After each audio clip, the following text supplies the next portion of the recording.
Hey, right. Cam. What's up, guys? How are you? Can everyone hear me okay? Yep. All right, awesome. Yeah, sorry, I just have Where's Charlie? Charlie doesn't sit in a chair. Um, yeah, I just have some construction going on in my house, so there's just some noise. So don't mind that, but awesome. Thank you very much for joining the group call. Okay, smaller group call as always, just a couple things to chat about. Um, I record these group calls. I think sometimes they are very beneficial for the public audience, as you guys know. Oftentimes I'll share them, I'll post them to YouTube a day or two later. So anything you say here is confidential, of course. So while you're talking, if you say something or somebody else says something, you just don't want your name there, please send me a chat here on Zoom or just say it as you're talking, be like, hey, I just kind of shared some stuff here, or I'm about to share some stuff that I just don't want to be posted on the internet. Totally fine. And I will respect that always. So great to meet you guys. We'll go over questions here when I pull them up in a little bit. We'll do intros and stuff. I know all of you guys, which is awesome. But why don't we go with Taylor, then Emily, and then Brian. And then we'll go with Brian Ortiz at the end. So let's do some intros. Hey, my name's Taylor. I'm down in Florida. I don't know why I never remember where I'm at. I'm in Florida. I'm a realtor and I own a magazine publishing company locally. And I'm just here to hang out with Cam for like the thousandth time. Awesome. Hell yeah. Sweet. Why don't we go with Emily Heinrichs? How are you? Yo, I'm good. Hey, I'm what's good. up? How's it going? Not much. Pretty good, pretty good. Just hanging out with the dog. You might occasionally see me being bullied by her for affection. So, You're good. You're good. Why don't yeah. you just tell us a little bit about yourself, Emily? So I am in Northeast Kansas. I work in HR and finance, and I am looking to figure out maybe how I want to start working for myself. I've always wondered, what kind of amazing things I could do if I worked for myself instead of investing all my energy and working for people where I'm not appropriately financially compensated for that. Awesome. Cool. I love that. Brian Noonan, what you got? Hey guys, Brian. I am in Las Vegas, originally from Chicago. People from Chicago always have to say that.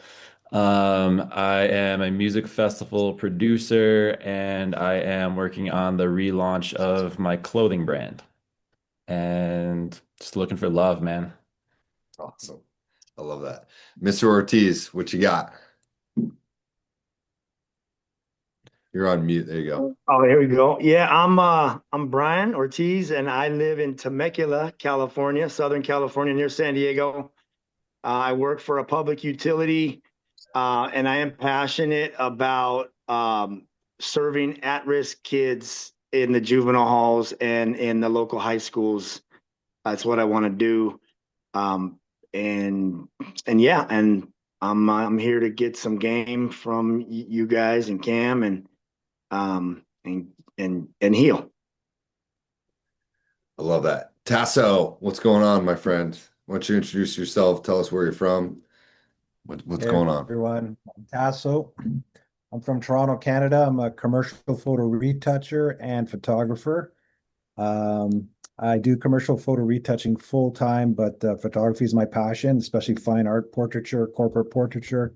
And I'm trying to figure out how I can make the transition from a full-time 9 to 5 gig into doing what I love, which is the photography. That's awesome. So We're yeah. we're we're gonna make that happen for you. Tasso, you kind of missed the intro for these calls. Um, all the group calls I do record. Sometimes there's brilliant things that you guys say to each other that I feel like should be captured.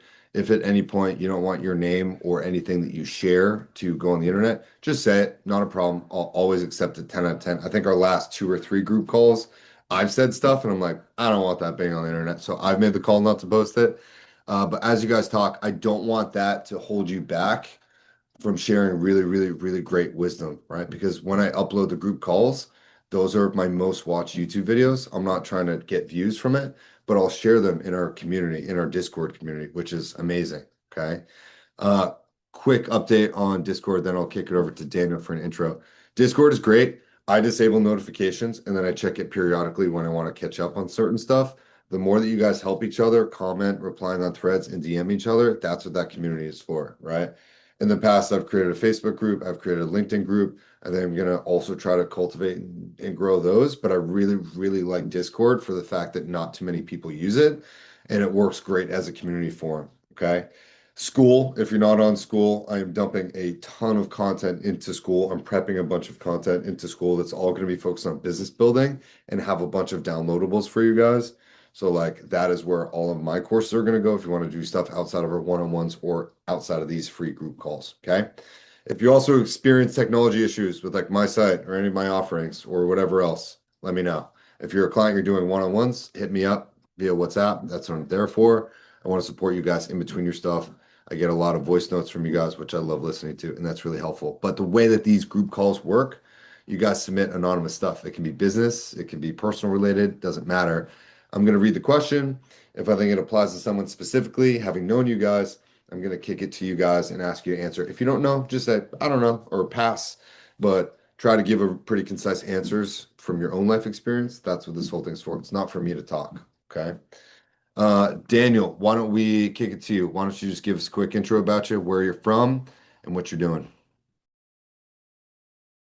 Um, I well, my first of all, my name's Daniel. You said just said it. I'm a college football player at Holy Cross, which is in Worcester, Massachusetts. I'm from Illinois. I'm a Bulgarian immigrant. Um, that's about it. Yeah. Hell yeah. You rooting for the Pats in 2 weeks? No, Well, then you can leave, right? I'm If actually you're a not. Dolphins fan. So Just kidding. I'm just joking on you. I'm from Boston, so I'll only say it 55 more times. All right, cool. So let's hop into these questions. I really, really love when you guys submit questions. Again, they're anonymous. I'm not going to dime you out, all right? So whoever RSVPs first, we're going to start with that. And again, don't feel like you need to chip in on every single thing. If you feel like you have something really good, raise your hand on Zoom. I think all you have to do is hold up your hand. I should see it because I'm looking at all of you, but if not, just do that. Okay. So question number one, how can I use more social connections to leverage more business? Boom. Taylor, I'm calling on you for that one. How do you leverage more connections, social connections to leverage more business? Go for it. So it's like the one area I can hands down say I know how to master. Um, I always ask people what they're looking for, what they need, and then I just keep like a mental Rolodex, or I have notes on everybody's contact now on my phone, like when I meet them, like Cam is really good at coaching and he coaches in the business and relationship world, just so then I remember where I met them at. And I will always try to find a way to connect people and help them because they will eventually remember, oh yeah, Taylor hooked me up with this insurance agent and they did great for me. Let me see what I can do for her. It's always looking how I can help people, not necessarily what I'm getting from the situation. Networking can be a little daunting, especially when you walk into a room and you don't know anybody there. But if you're there to be the source to help people, they're going to want to gravitate towards you. There's a really good book, The Go Giver, super short. It's probably like 60 pages, or I don't know. It's really small. It's actually in size really small. The audio book is really good because they act out each part, but it's how I do business. It's how I've made my connections and built both businesses. It's a short listen. I want to say it might be like 2 or 3 hours total, but it talks about the more you put out and the more you look to help people is how you'll get more answers from people. It's awesome. Brilliant. Brian Noonan, what you got on that front? Yeah, I actually have quite a bit of experience with this. So, like I said, I produce music festivals, and a lot of what I focus on are all the like VIP and like premium experiences and aspects of the festival. So I meet a lot of very successful clients and partners, work with a lot of like CEOs and founders and people who are just have a ridiculous amount of wealth. And I actually just had this situation come up. I was at Lollapalooza this last summer, and I was talking to one of our clients. And the funniest thing is like I'm very interested in all of their stories and like I want to be where they are one day, but they're so excited about the music thing. They want to know about what I do. And I was talking to this guy and I was fascinated by him because he told me he owns like 56 restaurants and has like 16 other companies and a bunch of crazy, crazy stuff. Um, and then he started asking me more about like my goals and aspirations and he paused and he said, "You know why the reason you're going to be successful is because you just know how to have a conversation with people. And I can tell that you're a good person." And he started talking about how, so many people nowadays don't even know how to have a genuine conversation with someone. It's all based around social media, it's all smoke and mirrors and bullshit. And I think when someone can tell that you're real and genuine, it goes a long way. And I think people, especially that are at that point in their lives, they're pretty good at sniffing a lot of bullshit out. And so that always stuck with me, and it meant a ton. And I've always taken that into meeting new people. And 9 times out of 10, you share a contact and those people end up being there for you. But I think it all comes down to just having those core values and like Taylor said, it's like not just wanting to get something out of somebody else, but being a provider with answers and being genuine it goes a really far way. I think that's good. I completely agree. One thing that I'll say is also like helping other people get what they want. This is probably the one time that I'll tell you guys to start really considering people pleasing, and not so much as being like a nice guy, but when when you become more of a networker than a business person and you focus on helping other people get what they want, that's when the flywheel starts turning. Another great book on this is really called Rainmaker, if you've never read that one. But I was a global new business director for a long time in advertising, and I spent more time networking and going and hanging out and getting drinks and just helping other people and plugging dots for other people.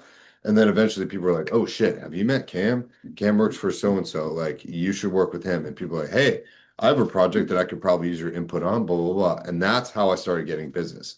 Was not advocating towards other people for getting my business, but it was helping other people solve their problems and challenges and connecting other people to other things and opportunities. And then my name became dispersed in the right circles to the point where business naturally, as a byproduct, came back to me. So something to think about there. Does anyone else have anything they want to add to this? I actually have one more story that kind of applies that like Shoot. it literally changed my life. So throughout my 20s, I was on tour. I was a tour manager, and I was always like the youngest one on tour, and I was working my way up the ranks from like small club tours to arenas.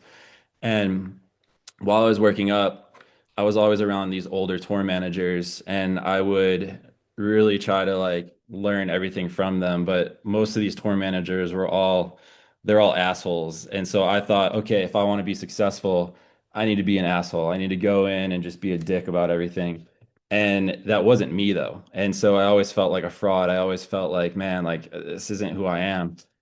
And then finally, I got the biggest opportunity of my life, and I was on tour with Nickelback, and their tour manager was like the nicest dude, but I was so intimidated at first because I was like, man, this is the most successful guy I've ever worked with. He must be the ultimate dick, like the boss asshole. And so I ended up, you know, working with him, and he was a sweetheart. And finally, I pulled him aside one night backstage and I was like, man, you're just like the opposite of everything I thought you were going to be. And you're so powerful. You're one of the most powerful people in the music industry. And he basically told me like you get way more with sweet than sour. And you don't have to be like someone that's not yourself. So be yourself, be genuine. It goes back to the genuine thing. But that mindset shift for me was like it changed my life, and that's how I approach every situation, every conversation, meeting new people and networking, because it's just like you don't have to be a dick, you don't have to be like this masculine, whatever the case may be. It kind of goes back to the people pleasing thing. You don't have to be that level, but there are ways of being nice and still getting what you want. Yeah, I completely agree. There was a second part of that question also about doing like charity work, and I feel like charity work is always a great idea, but I think that you need to have it be the 80-20 rule, right? 80% of your time focus on helping other people get what they want, and then 20% of your time focus on giving back or having charity, right? And that's called the Pareto principle. If you guys don't know it, look up the 80-20 rule, and that is a great rule for just about everything in life. Okay, that's how you get what you want. Okay. Let's hop into question number two.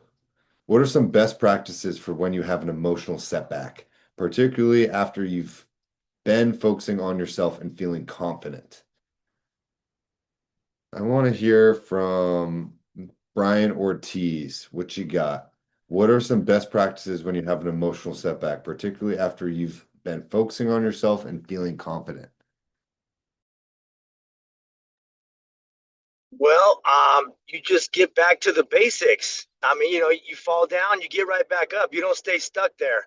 Because, for me, I can get stuck there and start ruminating, going back to that thing, but I just make a decision and I say, no, I'm not doing that. I know how I felt when I wasn't doing that, and this is what I'm going to do. And, for me, recently, what's been happening for me when I have an emotional setback is I focus on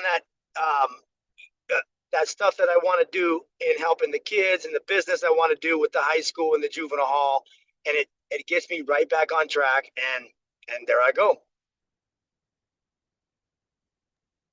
I think that's, oh man, that's great. Daniel, what you got?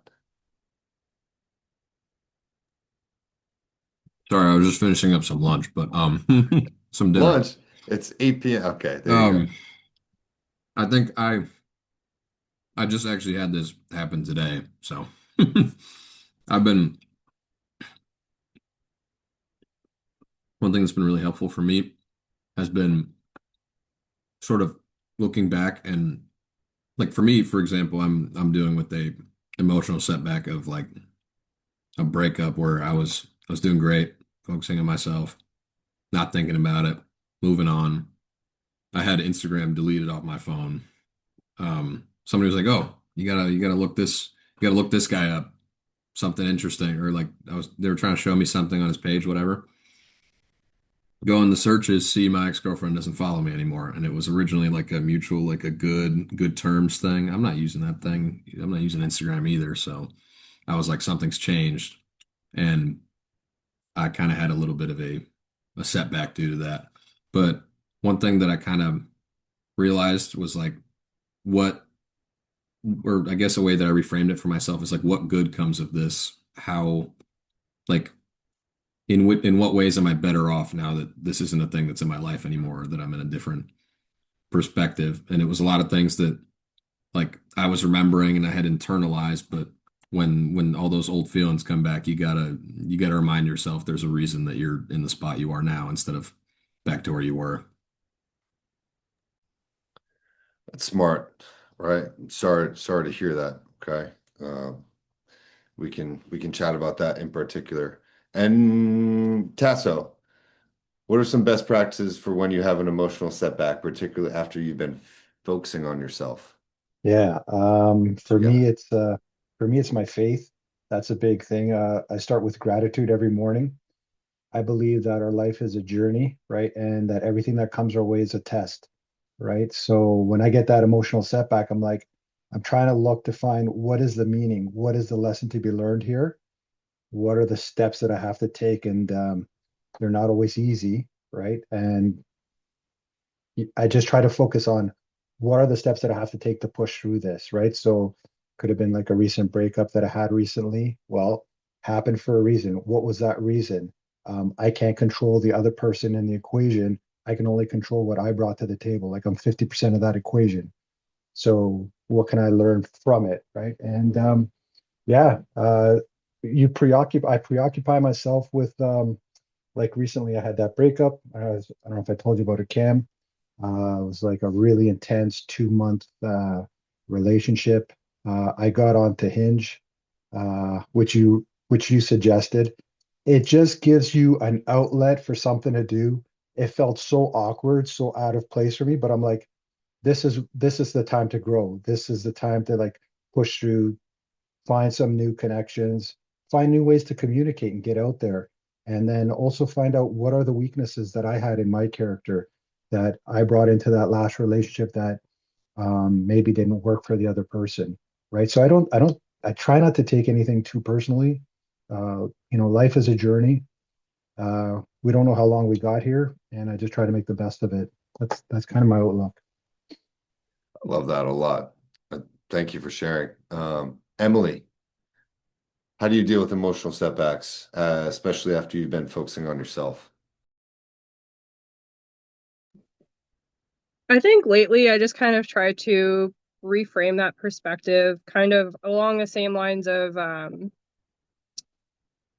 not why is this happening, but what can I learn from this? What is it teaching me?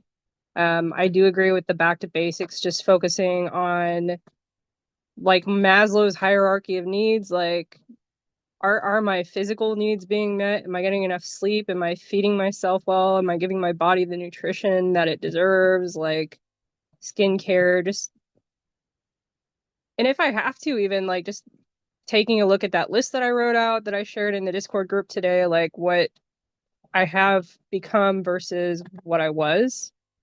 And I do agree, like not taking things personally for sure. I really like that as well. I think one thing to add is like an emotional setback is usually related to you having an expectation about something that you wanted to happen. And with you guys as being my clients, I tell you guys, an expectation is just a premeditated resentment for when something's not met. So if you're dealing with an emotional setback, it means that you had an expectation that something would happen and your emotions would be X, when in reality, Y happened, right?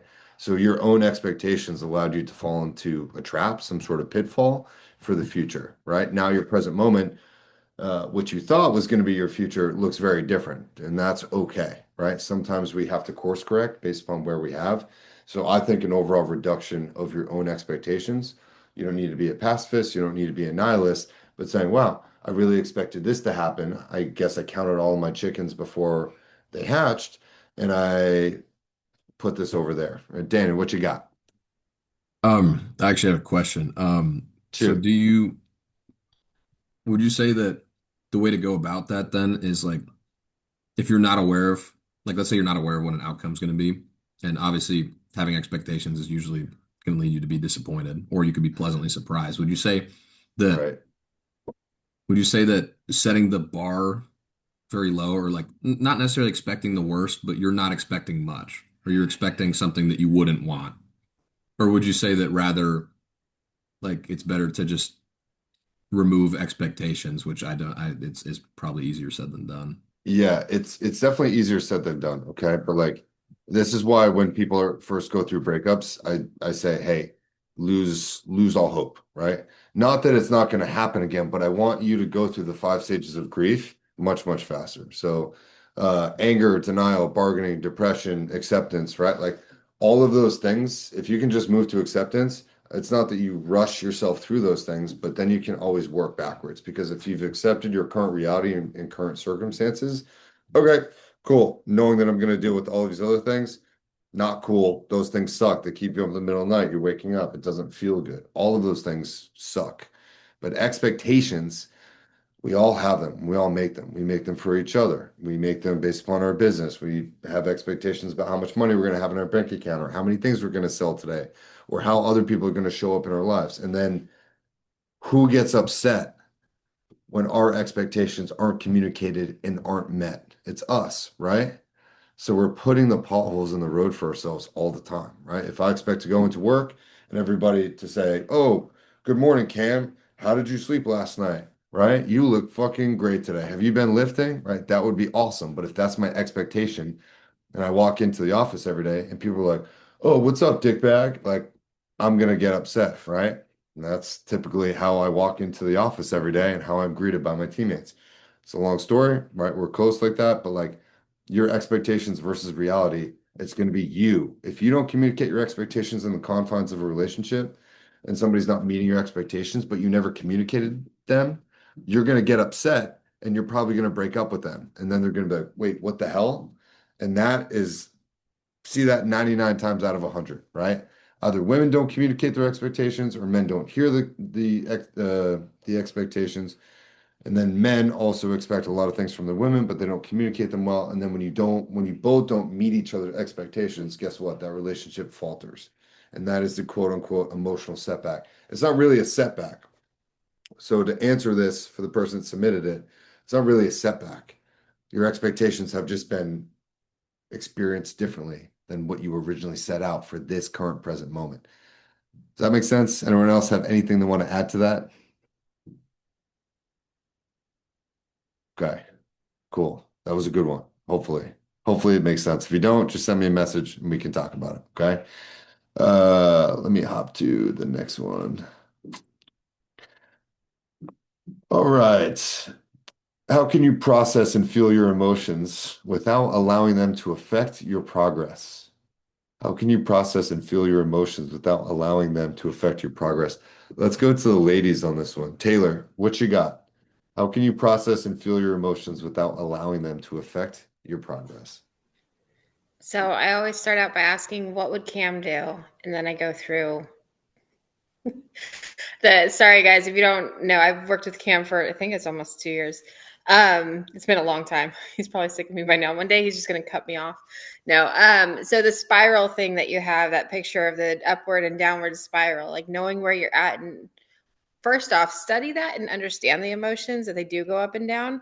So then you can recognize them. I used to think that was the most hippiest, dumbest thing, along with journaling and sitting in a room by yourself in the dark. I used to push back on Cam really hard. I've even tried to like cut him off from being a coach and then came back.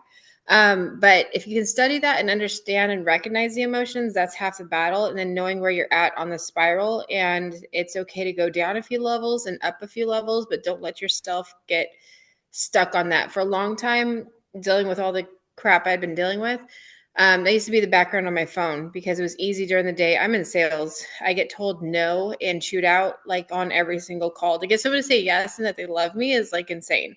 It's like, oh, yay, I found a unicorn. But it's always emotional. But knowing that now, and can say I'm very much more even keeled and having my non-negotiables spelled out ahead of time, like getting those written out and memorized, what I will and will not take in or will and will not do during the day. That's my foundation. So I can tell I'm steadier. I don't get shaken as easily, and I don't let things affect me. Or if I do let them affect me, it's like it's got a time limit of 10 minutes. We grieve about it, we get pissed about it, we go hit a wall, and then we move on. Boom. Voila. Emily, what you got on that regard? I can read it again if you need me to. No, you're okay. So for me, I think it kind of goes along with the self-awareness of your emotions, and like if you are a ruminator, you know you're a ruminator. If I catch myself like something silly that like upset me this week is like just people at the office just kind of being rude, like you say hi, they say nothing back or whatever. But I mean like for me, I think there's just so much power in, I guess, continuing to be nice to people like that, or even, I don't know, just trying to put a positive spin on it and just not take it personally. I don't know, I'm kind of drawing blanks here. Tasso, what you got? Yeah, what I like to do is I've studied like a little bit of Marcus Aurelius, Epictetus, and the Stoics, right? And Marcus Aurelius, one of the exercises he would do every morning was meet with people that really upset him, just to see if he can keep his emotions in check. I've had a number of experiences over the years from just the most random experiences, whether it was like just driving on the road and somebody cut me off and I'd speed up to like, give them a piece of my mind. And the guy would just have the biggest smile, waving friendly, and I kind of realized that, we have this energy around us, right? And it's up to us to master that and decide what we're going to let in, right? Are we going to take on that negative energy, or are we going to just protect that space, right? I like a quote that Martin Luther King had said, darkness can't put out darkness, only light can do that. And hate can't put out hate, only love can do that. So the real weapon is staying centered and focused. And in that moment when we're feeling down or when we want to react negatively, to have that presence of mind, to be that stoic person. And again, just view it as an exercise. Like I failed more times at the beginning than I was successful, you know. But slowly, slowly you start catching yourself, right? And you're like, you'll find that it's not just being kind to others, it's actually being kind to yourself, right? Because you're not taking that garbage on, you're not taking that negative energy on, and it really feels good. And it just kind of puts it out there. Again, it takes a while, but once you become aware of the triggers, you have the choice then at that point on how you're going to respond, right? And negativity is just going to put more negativity, not just out there, but it's going to burn inside you. And whether it's the guy that cut you off or some coworker or colleague at work, they don't know what's sitting inside you, right?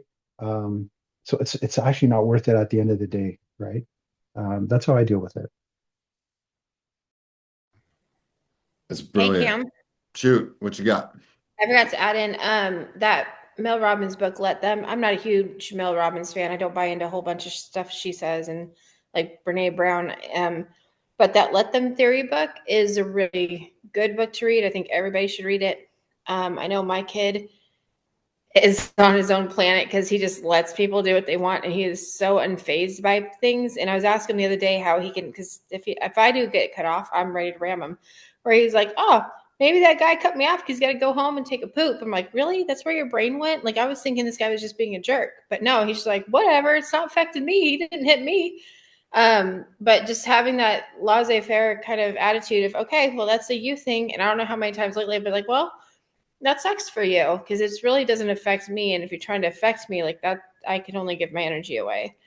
So I was really reluctant to read it until I was in a leadership class last year, and that was like required reading. That I was like, all right, I get this. Maybe I could learn something from this, but letting other people, I mean, we can't control other people, and that's really hard to accept that, you know, you can't coerce them or get them to do what you want them to do, but just let them move through life how they want. If it's not truly affecting you and hurting your money or how you're, you know, keeping a roof over your head, then just let them do what they want to do. I agree.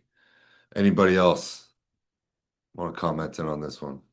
I just want to say that I love how both individuals responded to that prompt. Retweet. Good responses on that one. I second that. Here's what I think. I keep reading this question. How can you process and feel your emotions without allowing them to affect your progress? I've worked really, really hard all my life with emotional mastery. And there are some days where I am good to go, and other days I am not, right? I was taking apart a minigun today, ironically. And I don't know if you've ever taken apart a minigun, but there's about 1,001 pieces. And I lost like one spring. I was trying to get one spring in, and it shot across the room, and I about like flipped my lid. And I was thinking about it. And I definitely let it derail majority of my day. Like slowly my day just started going off the rails with all the other little shit that I had to do. Okay. Emotional mastery is tough because it's not something that you just get and then all of a sudden you're Buddha for the rest of your life. Like Tasso, I'm so glad you brought up Marcus Aurelius. I've been tattooed on my arm, and Meditations is one of the best books ever. But Stoicism, even as men and women practice it in the modern age, Stoicism is not about not having emotions. It's about observing, witnessing, and honoring the emotions that you do have. Yeah, it's a great book. It's about observing the emotions that you do have, not trying to control them, and just understanding that emotion is just energy passing through the body. It is energy in motion. And as long as you give a proper outlet, a proper channel, a proper way for that energy to be transmuted into the ground, the same way that a lightning pole will observe lightning and pull it into the ground and disperse it, you need to find conduits to be able to handle your emotions. If you cannot see your emotions in the moment, they are going to drive you to do a certain action that you will regret later. I've never seen a client or person or myself become emotionally reactive to a situation and then look back and say, oh my God, I'm so glad I got emotional back there. It doesn't happen, right? So we tend as human beings not to make really good emotional decisions. But you still have to find a way to honor, witness, and protect your own emotions that you're having. You're a human being. You're not going to be able to control them. The fallacy is in thinking that you can control them. Does that make sense? Okay. Enough philosophizing for me tonight. Second part of that question is, how do you become comfortable being alone? How do you achieve it? And how do you know when you're comfortable being alone? Brian Noonan, what you got on that one? Um, it's interesting. I mean, you know, it's always been kind of natural to, I grew up, I'm an only child. I like being independent. I think, as life went on and I started, getting into more difficult situations or breakups or whatever the case may be, that's when being alone can be kind of tough. Obviously, that's when I'm sure a lot of us start getting in our own heads and overthinking and spiraling, and that's just not a fun place to be. Um, Man, I don't know. It's a really good question. I think it really comes back to like, finding yourself and in your core values and the things that, like Cam and I were just talking about this. It's like, when I hit rock bottom and finally that switch flips and I was alone, right? Like I have my daughter half the time and I didn't have her and it was just like a really rough time and I was like, man, I know I can't keep living like this. What makes me happy? And it's just forcing yourself. Like for me, it was just, I'm just gonna go to the gym but with no expectation, right? It's like, I'm just gonna go and I don't care if I lift for 5 minutes or 5 hours, like I'm just gonna see what happens. I just need to get out and go. Or another thing was like, I should work on my business, but I was so overwhelmed and alone and in my own head that seemed like asking me to run a marathon. But the first thing I did was just like literally sit at my desk, turn on my computer, open a file, and then I walked away. But that was like step one. And then the next day I was alone, but then hey, I know that I could sit at the desk, but maybe I'll work on a document or something or a design or whatever. I think it's just like chipping away at it. And then before you know it, you start building this kind of like artillery of things that you can access or resort to just kind of get out of your own head and feel less alone and get back to being yourself. It's good. Tasso, how do you get used to being alone? And how do you know that Oh, you've achieved it? that's a good one because last 5 years with COVID, especially when COVID broke out, I had a lot of time to be alone, and I'm a super social guy. Every week I was doing something. There's a boys' night, running around to different events and charity, and then COVID hit, and I'm alone, and I hit this depression, like I almost hit this funk. And what I realized was that a lot of the running around I was doing was to keep me from facing stuff that I didn't like about myself, right? Just keeping busy, just to avoid having to look in that mirror. And when COVID hit, I was, there was nobody else. There wasn't that distraction there, and it was hard. I pushed a lot of people away for various reasons. But that it was in that stillness that I was able to kind of have that clarity and start looking in the mirror and um, not just looking at my flaws, but then also saying, you know what? I'm okay. I'm going to be okay, and I'm going to rebuild. It's kind of like having that garden and there's all these stones in the field or something, and being alone is clearing that stuff out, preparing that space. And then, I get to choose what I want to let in after that. So it was a negative, but I do view the stillness. I mean, I'm not antisocial. Like I'm very comfortable talking with people and socializing, and that's why I like doing photography as well and interacting with people. But there is a strength to being okay with being by yourself and then choosing what you're going to let in after that. Yeah. Good, good. Who Who else would like to chime in on that one? Give me some hands. Mr. Ortiz, Sorry. how do you get used to being by yourself, Brian Ortiz, and how do you know when you finally achieved it? See what you got. How do you get used to being by yourself? I think you just be by yourself. I think you just stay by yourself until you're comfortable. And you just do the work. And I think men, I really didn't hear. I was talking a conversation. I didn't hear what Bill said, but I think once you do that internal work, where it just allows you to be comfortable in your own skin. So then you're comfortable being alone, whether you're with people or not. Because I was never comfortable in my own skin, but I'm learning to do that through the work. And so, yeah. And so, you just being able to have the peace by yourself, once you do the work. So that's what I got. I love it. Taylor, being alone. What you think? I think being alone, or you get comfortable, or that you've reached like being comfortable with it when you're not like itching to have to go out or have to be on your phone or have to be around other people. Doing the work I do, that's hard to like shut it off when you get home because I'm used to constantly checking all socials. I mean, 90% of my business is done through there. So like checking that, following up, always answering. And I've realized lately, like I'm getting really good at using the word no or sorry, not tonight. I used to not say no to anything. I mean, I think one year I clocked it. It was 192 networking events I went in the year or throughout the year to build up our business. And then it got to the point of like, I always felt like I had to be somewhere or do something, but it's resetting your nervous system too.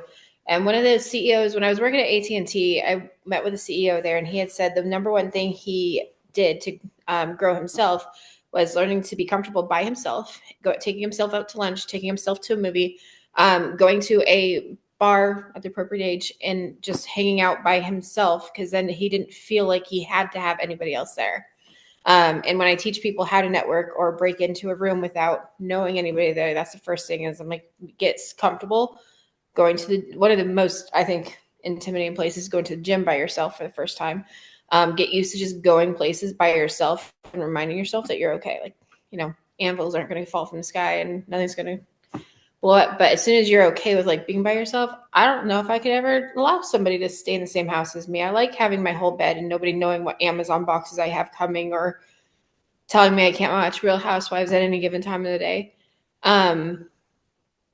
But yeah, I think you just got to get used to doing activities by yourself. So then you don't have that fear of like being alone. Cause that's all it is like, what am I missing out on? Or I need someone else. Well, you don't need someone else. You just need to be comfortable with you. Pretty good. Does anyone else want to comment on that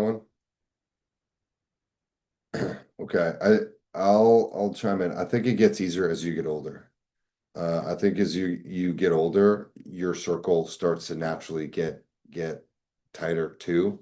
Like people exit. Whenever you're in college, right? You're that 18 to 22 to 24, even around 25. Around 25, 26, 27, that's when it started to change for me. And I was like, oh shit, I kind of really started craving that time by myself. Right. For me, I have to go to the woods every single day to recharge. Today I went for a long run in the woods, no phone. Like it was awesome, right? And I got to recharge with nature. So like me, my time, my isolation, my very busy life, I go to different places and I crave my alone time. When it's quiet, that's awesome. And as you grow older, right, you really, really start to like protect that. And it naturally becomes protective. It seems daunting when you're younger, but like don't try to force that process because it's a very beautiful process that allows you to get to know yourself, right? If you're in a very sociable area or part of your life, like, hey, enjoy it, but also carve out that alone time. You don't rush that process as you kind of mature and age there because it's a beautiful thing. The other thing, right? I had a lot of people this week actually kind of say, hey, I keep waking up middle of the night. It's really hard to go to bed. It's really hard to wake up. I wake up at 2, 3, 4 a.m. thinking about my ex. Get up give yourself that alone time, 5-10 minutes, no phone, no stimulation. Stop rolling over and checking Instagram, like, or your text messages or phone calls. Ain't nobody fucking calling you at that hour, right? So like get up, sit with yourself, sit by yourself, and just experience that 5 or 10 minutes on your own to just see what it's like during the witching hour, right? Spend 10 minutes alone, sit there, silently meditate, and just let your mind think about all of the things and get used to the demons. The reason why people don't like to be alone is because they feel like they're being consumed by all of the demons, failures, regrets of everything they've ever done in their entire lives. If you do that, you're going to notice that they can really only run around for about 5 or 10 minutes before they all kind of get too tired and shut down anyway. So if you can fight through that discomfort of being alone for the first 5, 10, 15 minutes, you're going to notice that actually it's not that bad. Actually, it's actually really nice. So practice that, cultivate that 1 minute, 2 minutes, 5 minutes, 10 minutes at a time, sitting there dining with your demons. And then after that part, naturally, you're going to get past that on your own. Does that make sense? Okay. We got 2 more questions, I think. Let me see. It's a good one. How do you know what kind of business to start?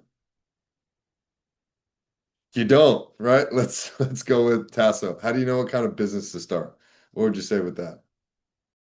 Uh, for me, it was just finding something I'm passionate, like really passionate about.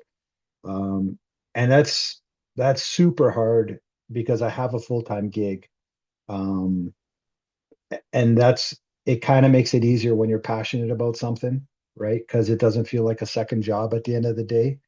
Um, so yeah, I would just say you got to find something that you love doing, whether that's making coffee, whether that's catering, whether that's, like smoking briskets. I got a friend that's running that kind of business.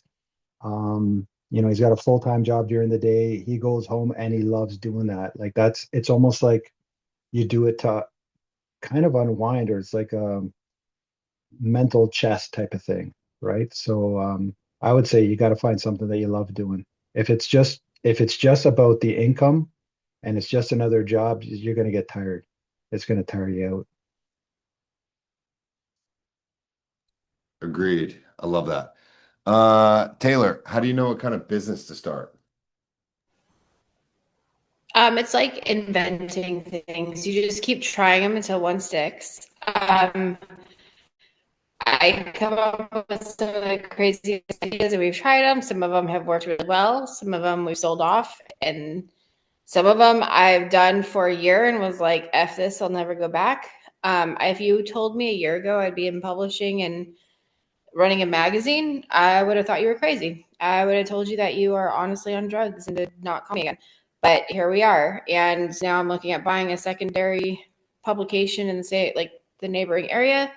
And I've honestly gotten the most joy out of it because it's very small in the grand scheme of things. It's focused only on realtors and the vendors that we use in our transactions. But see, the way I do is connect people so then they grow their businesses. So the satisfaction I get out of it is like my biggest win right now is this guy who's a single home inspector, was doing 3-4 inspections a month, was able to live off of his time from the military, and he now has in 3 months had to hire 3 other inspectors, and he messaged me today saying, I will take on your new clients, but I'm not taking on any other realtors. So he's like quadrupled his business in 3 months, and seeing that after what we've done is pretty cool. So that's where my passion is it's, and I fell into this. Somebody called me and said, hey, there's an opportunity. I think you'd be good for it. I'm like, I have no idea I hate writing articles. That's not me. You just kind of keep trying stuff until you figure out what fits and where your passion is. And don't be afraid to fail. It's not failing ever. It's falling forward. What does Cam say? You win or you forgot what you said. I don't know. Amy's going to put it on a shirt for you. You don't fail, you win or you.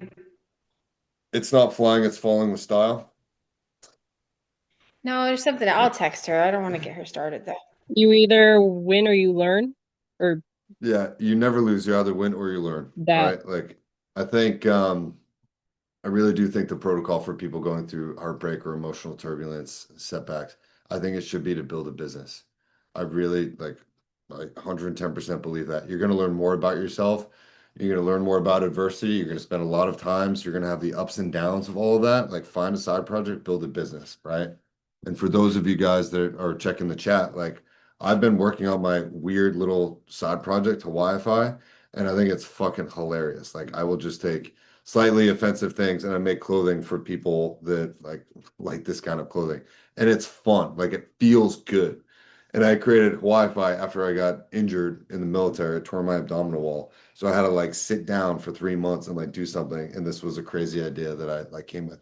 I don't make any money and I hardly ever sell stuff, but it's cool, right? And I literally taught myself how to build a website and how to design clothing and how to build whatever. Like it was so nonchalant. So building a business should be something that feels good, but it should be the transmutation of like your pain, but also something that you need and also how you want to leave a mark on the world. Don't worry about how you can get paid. Just focus on having an impact, focus on making a difference, and then stick with it and stay consistent.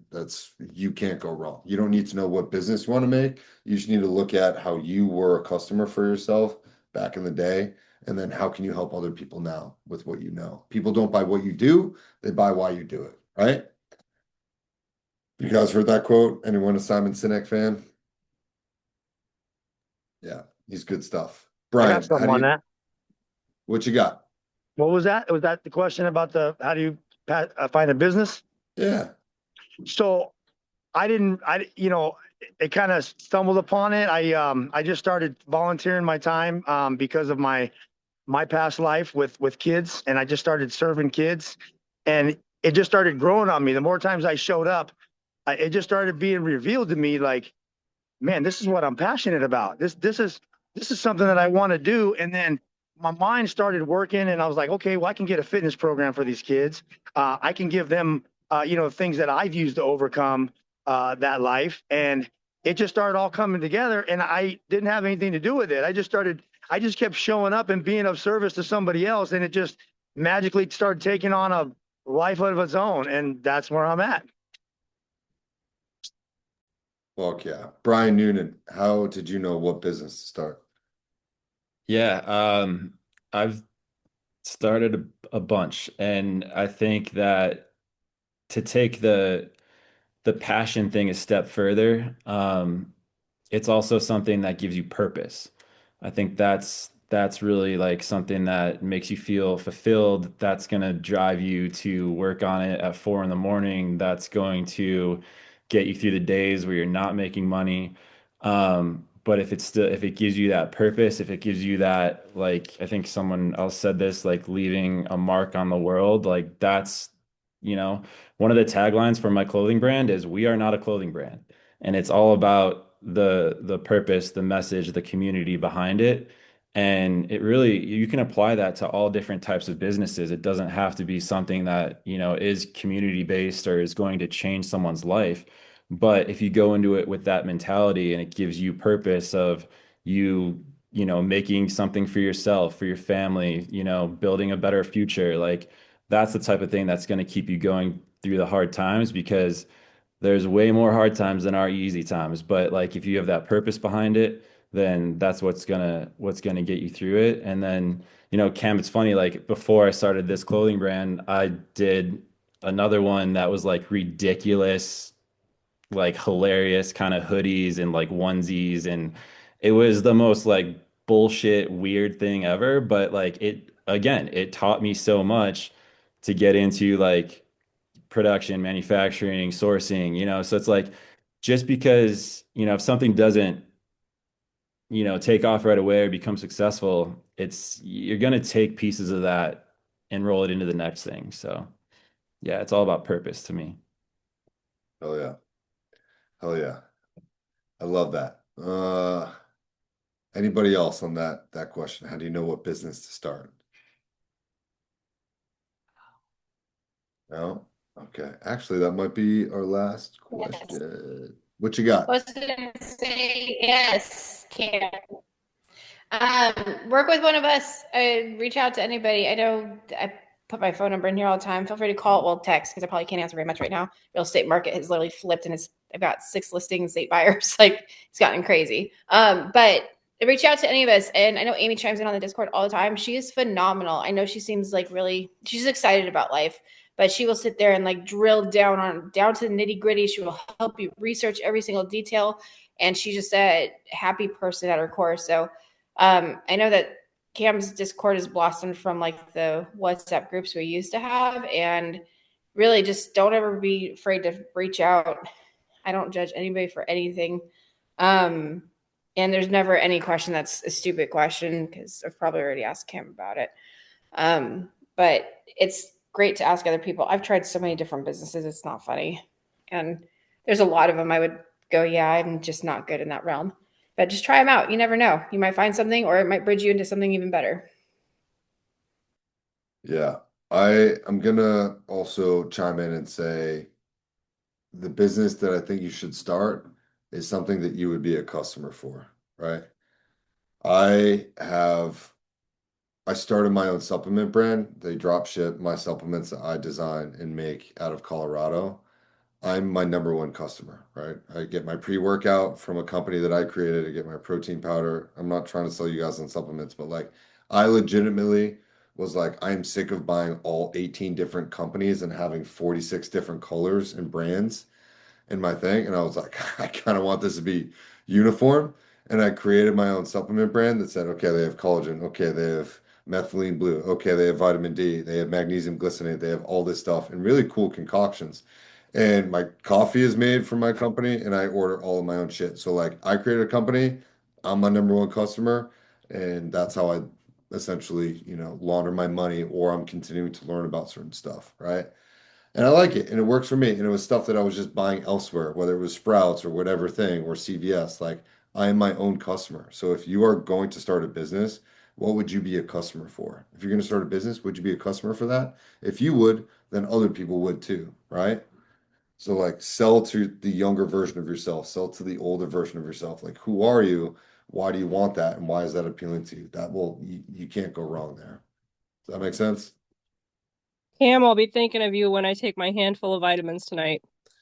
Yeah, cool. Right. Like please do. Like that was something I wanted to do for a long time. And that idea just stuck with me for years.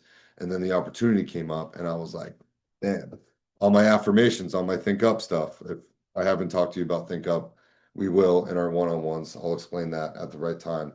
But like that was an affirmation of mine was I started my own supplement company. Literally had that in my affirmations for like 4 or 5 years before I actually did it. And then the opportunity came and then I did it. So like trust yourself. Starting a business is the best and coolest thing that you can do. I think everybody should do it. Sound good? Okay. So again, you guys all have my number. Send me a DM or a text. If you don't want this posted, totally cool. Right? I appreciate you guys staying. I'll probably post it on YouTube in the next day or two. Then I'll share it in the Discord. If anything came up, send me a message or a question or you have thoughts, whatever. Always happy to chat there. How I'm going to start doing this probably next week is we'll keep Thursday calls as these free group calls. I think also on school, I'm going to do a free group call for school members. So there will be 2 group calls. You're just going to have to register for one, either on my website for Thursdays, and then the school one will likely be on the weekends and will probably be more business focused, but we'll do it that way too. I just need to get that set up. So keep an eye out for that. Please continue to chat and engage with each other on the Discord. And if you guys have any questions, I'm always here for it. And thank you guys for coming. Get some friends in. These are always going to be free. And so bring a friend next time and we'll chat soon. Okay. All right. See you guys later. You're all on mute. Good night. Thanks.